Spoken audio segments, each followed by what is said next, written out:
हरों का परिमीकरण class 9th के exercise 1 के डी है। क्वेश्चन नंबर 9 तक हमने बता दिया था कल। आज 10वां के पहला से स्टार्ट करते हैं। क्वेश्चन नंबर 10 के पहला। इसका हरों का परिमीकरण यानी ऊपर होता है अंश और नीचे होता है हर। तो हमने बताया था ना कि ऊपर वाला के हरों का परिमीकरण करेंगे कि नीचे वाला के अपोजिट करना है। अगर प्लस रहेगा तो माइनस ऊपर नीचे गुना और माइनस रहेगा तो ऊपर नीचे प्लस से गुना। अब देखो हम प्रश्न लिख दिए। कितना हुआ 5 + √6 और 5 - √6। अब नीचे क्या है बाबू माइनस है तो नीचे पूरा बाटा में भिन्न के रूप में जो होता है भिन्न के रूप में ऊपर अंश नीचे हर। तो ये नीचे वाला हर को हरों का परिमीकरण कर रहा है ना, हरों का परिमीकरण। तो इसे परमेय रूप पढ़ा है ना P/Q के रूप में। P/Q के रूप में लिखल है, लेकिन यहाँ चिन्ह नहीं है कि परमेय कौन है अपरमेय कौन है। ये नहीं, जे प्रश्न करा उतने हल करना है, ठीक है। अब हरों का परिमीकरण इसे गुना का चिन्ह देंगे। अगर उल्टा करेंगे माइनस रहेगा तो ऊपर नीचे प्लस से गुना, प्लस रहेगा तो अब हर। ये देखो यहाँ दें क्या कर रहा है हर नीचे के ऊपर माइनस नहीं तो कौन से गुना करवाए ऊपरे खाली की नीचे भी। अब देखो इसका जात दूगो हो गया, लेकिन ये दोनों जात अलग अलग है। अलग अलग जात में रहा है ना। के गो हो जाती बाबू दूगो न हो जाती हो दूगो हो जाती। एक पावर दूगो लिख देवे। काहे दूगो लिख ली काहे की दूगो है, लेकिन नीचे के गो है अलग अलग दोनों। एक जात ना है ये माइनस ही प्लस। तो एक बराबर जानता है ये formula A + B × A - B इतना बराबर होता है A² - B²। अब देखो एक A मानो एक B मानो एक A मानो एक B मानो।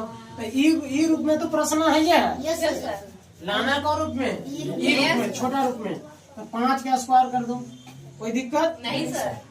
और √6 का स्क्वायर कर दो, कौन कर दो √6 के स्क्वायर। अब देखो क्या करना है। अब देखो A + B के दी होल स्क्वायर पर तोड़ना है।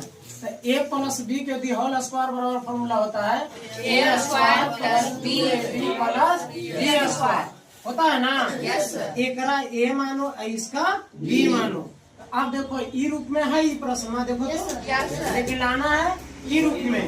तो A के स्क्वायर करो, केकरा स्क्वायर करेंगे 5 के +2 2 कहाँ से आया 2 कहाँ से हाँ सूत्र से। कौन से सूत्र से कहाँ से आया सूत्र से। अब A कितना है 5 और B कितना है √6। अब देखो 2AB A 5 अभी √6।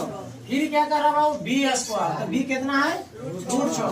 तो √6 के स्क्वायर कर देंगे, कोई दिक्कत नहीं। बटे के रूप में क्या लिखेंगे 5×5। और जब भी रूट में रहता है संख्या क्या चीज में रहता है रूट में संख्या रहता है। तो रूट में संख्या रहता है तो जब एक जात रूट में ऐसे रहेगा ना रूट में तो रूट से रूट खत्म हो जाता है, निकल जाता है कौन 6। रूट हमेशा एक ही कास्ट संख्या रहेगा, 2 रहेगा 3 रहेगा। तो रूट खत्म हो जाता है वो संख्या निकल जाता है।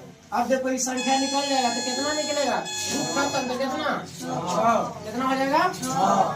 अब इसको करेंगे 5×5 = 25 5 दूनी 10 और √6। देखो रूट से रूट खत्म तो कितना निकलेगा 6। अरे रूट जब भी गुना करेंगे तो संख्या निकल जाता है, रूट खत्म हो जाता है, समझ गया। कितना निकला 6। अब नीचे कितना है 25 में 6 घटाओ कितना आया 19। अब देखो इसमें बाबू ये कितना है 25 है कितना है 6। तो 25 और 6 एक जात है, लेकिन रूट में लगल है। ये रूट के गो है 10 गो। √6 के पहले कितना लगल है 10। तो √6 के गो हुआ 10 गो, लेकिन ये सब रूट में ना है। 25 और 6 31 जेब का तेल छोड़ 10 √6 बटे 19 आंसर होगा। समझ में आया कोई दिक्कत नहीं।